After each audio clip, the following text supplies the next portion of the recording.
Man, I promise you, I'm not doing this on purpose. They just happen to pop up every once in a while, and I'm like, okay, now that I'm seeing it, I can't go out there and not make a video about it. It's a crazy idea. It involves a player that everybody seems to love to talk about, and I love talking about him too. So, without further ado, let's go out there and talk about a new trade idea that was discussed by Eric Duhatschek on The Athletic. This article is from about 9 days ago. Okay, I gotta stop doing that. I'm pretty sure you get it. We are going through different topics of things that have existed over the past few days here. Articles and ideas and athletic pieces, etc. Because it's the off-season. There is nothing else to talk about. Either way, when we go over on to Eric Duhatschek's mailbag from July 12th, the next round of the NHL expansion, Jacob Markstrom versus Linus Ullmark and more. This is your Duhatschek mailbag. There is an idea that is discussed from Duhatschek's perspective that got a little bit of discussion going about the Carolina Hurricanes. Let's go out there and read this article on HabsFanatics.com because this article is not behind a paywall. The Athletic piece is, so we're going to leave both of these links in the description. But the article talks about Jesperi Kotkaniemi and whether or not he could get traded via Eric Duhatschek's article on The Athletic. The former first-round pick of the Montreal Canadiens has reverted to his old habits and faced difficult times. Known as KK, he had finished the season with 27 points, including 12 goals in 79 games. This means he only accumulated 15 points in 67 games after his hot start of 12 points in 12 games. According to Kotkaniemi at the end-of-season review, it was a challenging year. Overall, it was horrible. The year was very difficult for me. I could have done much better. I'll try to forget and focus on next season, he said. It'll be as usual, trying to work hard to come back stronger and be ready for next year. Now, it does not take a genius to talk about Jesperi Kotkaniemi and how he has disappointed throughout parts of his contract, and I say parts of it and not the entire thing because he did start out this previous season with 12 points in 12 games and he actually started to be that guy, slightly approaching the talent status that you would assume a guy who's drafted third overall would have. But as the article went out there and said, Jesperi Kotkaniemi had 12 points in 12 games, and then had 15 points in the remaining 67 games to end off 23-24. Very, very bad. He's making $4.8 million a year till the end of 2030, 24-year-old center, and Eric Duhatschek goes out there and talks about KK as a potential trade target. Take a look at this. In a recent column for The Athletic, Eric Duhatschek suggested that the new GM Eric Tulsky should look towards the Calgary Flames to send KK their way. He believes, like many, that KK needs a change of scenery and to play significant minutes. He leans towards the Flames because they definitely need a center and they have the cap space to take on Kotkaniemi's burdensome contract. Jack Drury needs to play a bigger role, and maybe Jesperi Kotkaniemi needs a new home or an opportunity to play more impactful minutes.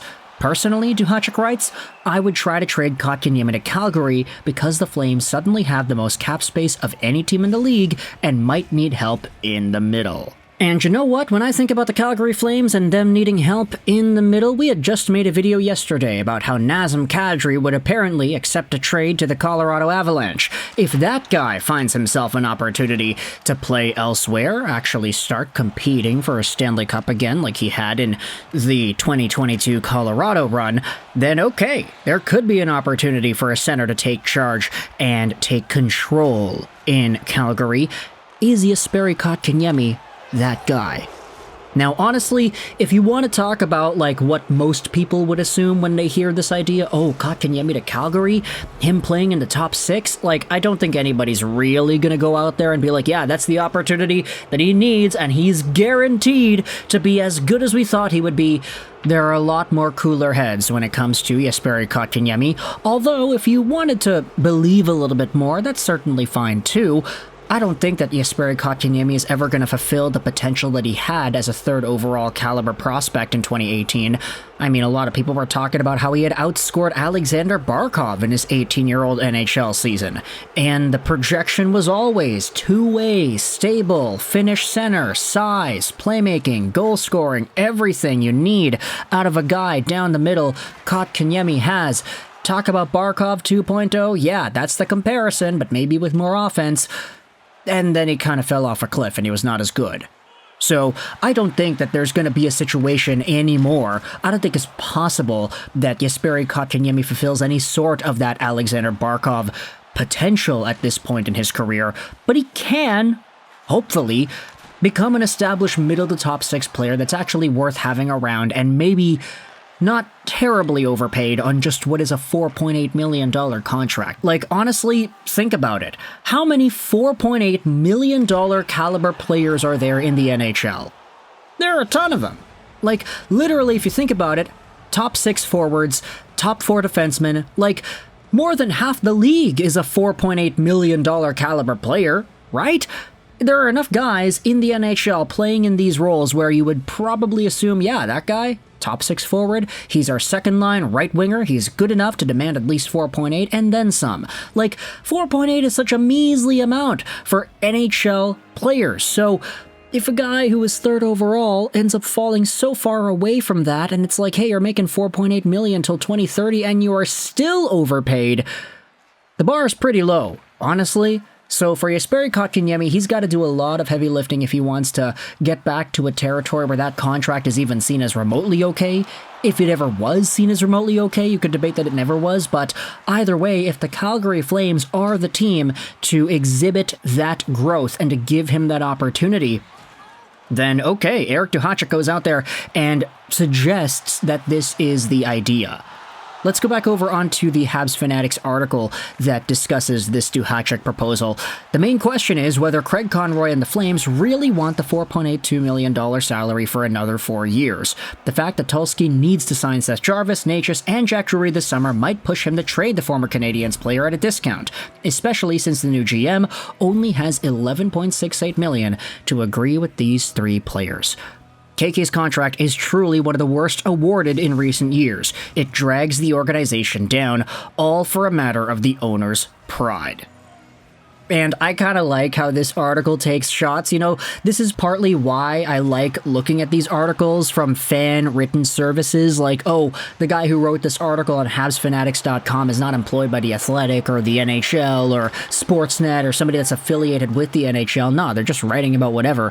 It's because you have the capacity to make shots like these. Like, yeah, the Carolina Hurricanes and their pride, man. They were hurt by Sebastian Aho. They wanted to get back in the form of Kotkaniemi, and ever since that train wreck of an offer sheet situation transpired, it's now, oh hey, the guy's overpaid. And part of the reason he is overpaid is because the Hurricanes did not want to admit their mistake. They didn't want to let him go. They thought he was good. They thought he would be better. But he's not.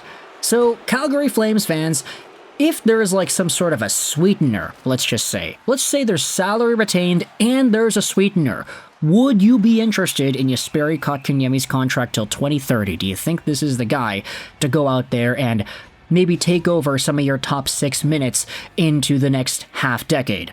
Do you think it's a profitable move? If you're a Carolina Hurricanes fan, what do you think it would take to get Kotkaniemi off of your team? Is this something you want to explore? Would you rather give your top 6 minutes to Jack Drury? As we had talked about in the final Marty Natchez trade update video, the Hurricanes are in a tough spot because they just lost out on Bunting, they just lost out on Gensel, they just lost out on Teravainen. They need guys. And outside of that top line of Jarvis, Aho, Svechnikov, it's really only Marty Natchez that's like really, really good. So you may need to get some more ice time opened up for guys like Jack Drury to prove themselves. If Kotkaniemi is the second-line center, is that really what you want to do? There are a lot of options here, and a lot of discussions as to what other options are better. So let me know your thoughts in the comment section below about this entire Jesperi Kotkaniemi conversation, him getting traded to potentially the Calgary Flames, and whether or not you think that's actually a good idea. What do you think the price is? What's the retention? What is the return? Let me know your thoughts in the comment section below. I hope you enjoyed this video. And Bye.